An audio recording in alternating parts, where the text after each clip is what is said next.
What's happening, intermediate guitar? Ben here. Today we're continuing our discussion on the major scale. We're going to go over position 3. So position 3 of the major scale, we've been doing this in G major. So last time we did position 1, we did position 2, this time we're on to position 3. This is a cool position that I really enjoy. There's two ways to get to it. We'll start with one way of getting into it, and then we'll start with the other day of just starting in it. This particular shape has a root note already in it, which is delightful, meaning we can start already within that shape. The other way takes a little bit of trekking to get to it. Let's start with that one, actually. Let's start with that one. So, to get into this, in G major, we're going to start on our root note there, the 3rd fret of our low E string. We're moving from the 3rd fret to the 5th fret, to the 7th fret. This is where our fingers can lock in now. From the 7th fret, we move to the 8th fret, to the 10th fret. I'm using my middle and my pinky respectively. Coming up onto our A string, that's going to be the 7th fret, to the 9th fret, to the 10th fret. This is our next G note. This is where we can start it. We'll continue through this. D string is going to be on your 7th fret, ring finger on your 9th fret, pinky on your 10th fret. Moving to our G string, 7th fret with your index.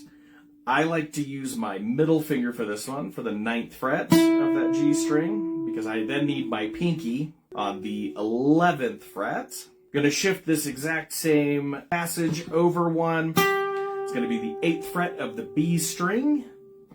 Your middle finger then goes to the 10th fret, pinky on the 12th, index finger on the 8th fret, middle finger on the 10th fret, pinky on the 12th. And if you would like to continue all the way up to the next G note, we'll go up a half step from there to the 14th, a whole step.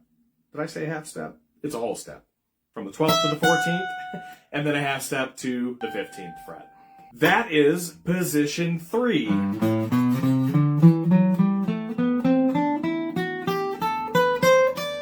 And those last two notes, if we so choose. Things to talk about with this position and why I like it so much.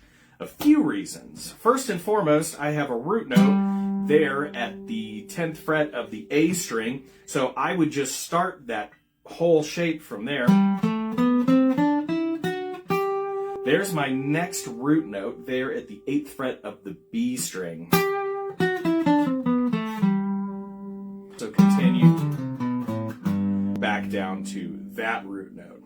Another thing that's really super awesome about this particular shape is when we're discussing our caged system, this is the other side of our D shape. Last time we did position 2, so 1 into the 2, and right in here, right there was the D shape that we pulled from it. This time around we have the C shape, which can, coincidentally enough, also includes the D shape. It's why I don't typically use the D shape by itself, because that D shape is right in the C shape. For those that don't know the caged system, this is the C-shaped G chord. That's going to be your pinky on the 10th fret of the A. Ring finger is on the 9th fret of the D string. My bar is taking over on the 7th fret there of the G string. The middle finger is on the 8th fret of the B string, and then once again my bar grabbing the 7th fret of my high E. So I wanted to touch on caged a little bit as well, since we're discussing the major scale. This is my C shape, and by extension my D shape. That's just that top portion if you want the extra root note in there. That's the 5th fret of the D string, and that just makes it look like a normal D chord, just with the root note being taken over by the nut there. And our position 1 was the E shape. So with caged, it's exactly how it sounds, C-A-G-E-D. Those are my chord shapes. The ones that we all typically know are open position chord shapes, but they translate across the neck to our other chords. So we had the E, C, A, G, E, then D, then we return back to C. Our next one will be A, and then we'll be back at the normal G shape. I don't think I can fret this the right way.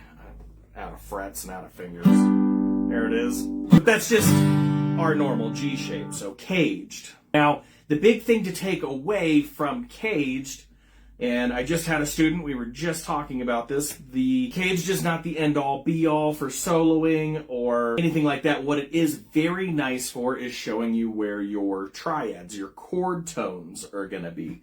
Specifically, the first degree, the third degree, and the fifth degree. If we were to take a look at this C-shaped G chord, this particular shape, I have the 1, the 3, the 5, the 1, the 3, and if I really want, I can grab the 5th on top there.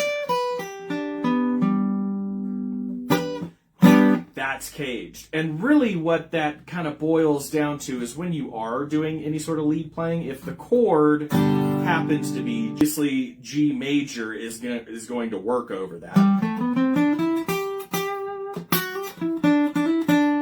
While you're noodling over those,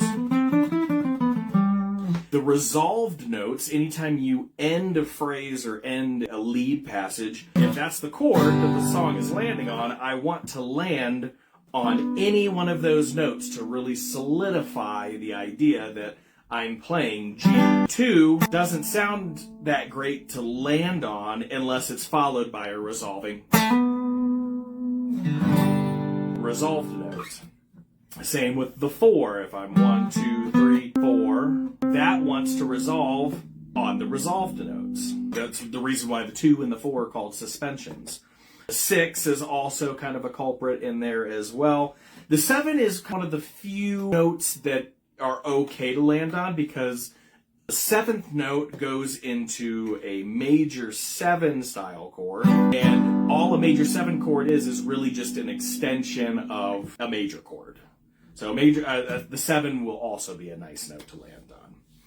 I really want to dive into more on the CAGED system at some point. It's a really handy, useful thing to have in your repertoire, specifically for finding multiple chords instead of having to shift and do crazy positions. You can typically find all the chords that you need pretty much right next to one another. It's a really delightful thing to have in, like I said, your repertoire, specifically when you're approaching any sort of lead playing.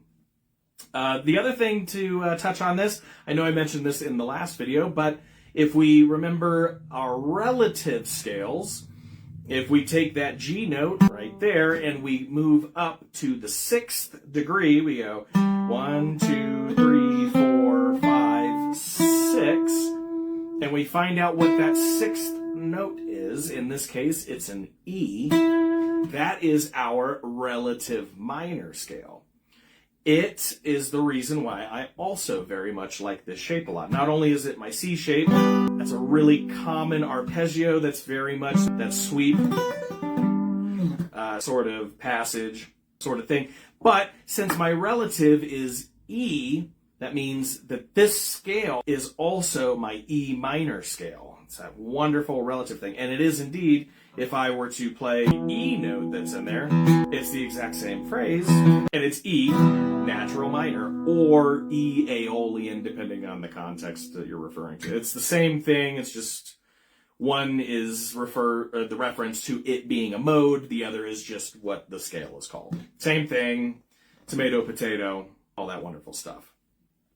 But some really useful things there. I think that that's a really great shape. And it will complement nicely once we get into position 4, because then we have another nice 3-note per string that we could do. Technically, you could continue our 3-note per string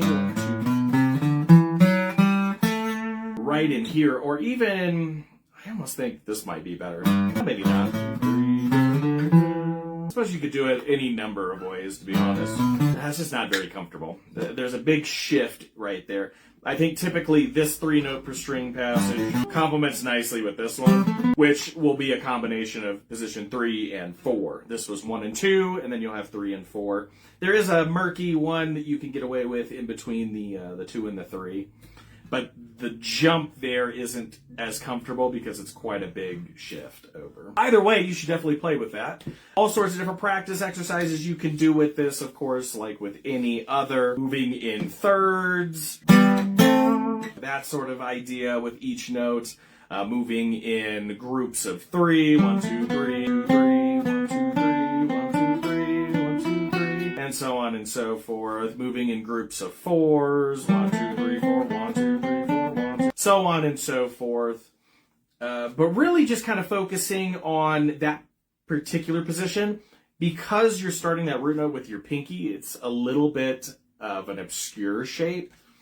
It really won't feel that obscure once you practice it quite a bit and get it locked in, especially once you begin connecting the dots and being able to link it back up into something that's a little more familiar, specifically those 3-note per string shapes, that sort of thing. Oh, we're in G, not E minor. But I implore you, definitely get your major scale down. This will only help you in the future as we go over things, specifically these relative minor shapes. Definitely when we dive deeper into CAGED, which will then complement arpeggios, triads, shell chords, all kinds of things that we can dive into. If you like this sort of stuff, make sure you guys leave a comment down below. Let me know if you have any questions. I'll leave a link for our newsletter, which includes tips and tricks and things like this. We send one out every week. We'll have some backing tracks coming out on our YouTube page very soon, some playthrough videos. That's everything I have to say. I will see you next week. It's been a pleasure. I'm Bennett, Intermediate Guitar. Toodles, y'all.